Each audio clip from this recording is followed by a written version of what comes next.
The humongous grizzly bear trudged through the blanket of snow on the ground, unbothered by neither the dangerously low temperatures nor the fast-falling flakes piling up on its large block head and burly body. It continued to lumber along through the trees, going farther up the mountain. Up here, John Krieger allowed his animal to take over their shared body. With the bear in charge, their senses remained sharp. Their body could hold up against the elements, while the human side stayed dull and suppressed. It was the only place safe enough to allow the beast its freedom. A howl in the distance made the bear pause. Krieger recognized the sound, as did his bear, Milos. He was their nearest neighbor, if he could be called that. He had never seen the wolf shifter in human skin, but Damon had told him about the other man's presence on the mountain when he arrived about a year ago. Since then, the two of them had encountered each other a handful of times, both in animal form. While many in the past would have turned tail and run, the one-eyed wolf showed no fear in the presence of the mighty grizzly. In fact, Krieger had not sensed much of anything at all in the other shifter, except maybe recognizing their sameness. Here was another broken animal, hiding out from the world. A few heartbeats passed, and there was no more howling. Was it a warning? Of what? Up here, near the highest peaks of the Blackstone Mountains, there were no dangers, at least not to apex predators like them. There was hardly anything or anyone up here at all, not in the dead of winter. The real bears were all deep in their den, hibernating. Perhaps there might be an odd shifter or two, but that was rare in this weather.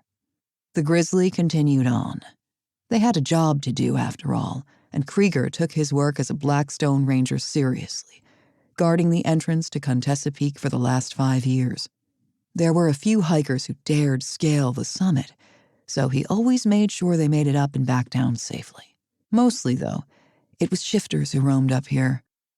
After all, this was a sanctuary for all of their kind who lived in Blackstone, the one place they could truly feel safe in their animal skins.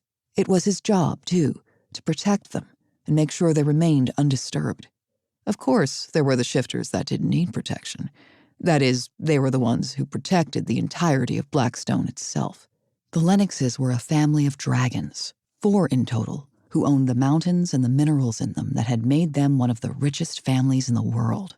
Though Krieger had never met any of them personally, he'd seen them several times in the last few years, flying and dipping like gigantic, graceful butterflies as they chased each other or conducted races, using the jagged crown of Contessa Peak as a finish line. The largest one was the sire. And then there were the twin males, who were indistinguishable from each other, and the smaller female one, who seemed just as fierce as her brothers. Yes, he took his job seriously. It was not only his life, but also his salvation, allowing him to live and remain undisturbed for the most part. Encounters with others were few and far between, he made sure of that. He used his excellent sense of hearing and smell to keep track of who and what was up and around Contessa Peak. If he found a lost hiker or shifter, it was easy enough to call HQ to have them picked up or rescued, watching over them until help came. Rarely did he come near others. No, it was too much, too risky. He continued on, rounding the perimeter of his patrol area. All rangers on duty had a schedule and route to follow, but his sole area of responsibility remained the same. It didn't matter what day or time it was. There was a sheet of paper tacked up in his cabin with his hours and days of duty, but it had been so faded he could barely read the print. For him, there were no weekends, no vacations, no off hours. Contessa Peak was his responsibility, his to protect at all hours, all days.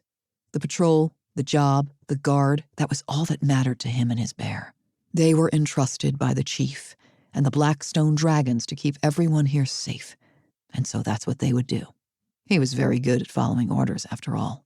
The wind, which had already been whipping when he left his little cabin, had now picked up. As the minutes and hours passed, it grew stronger, blowing sleet across the mountains.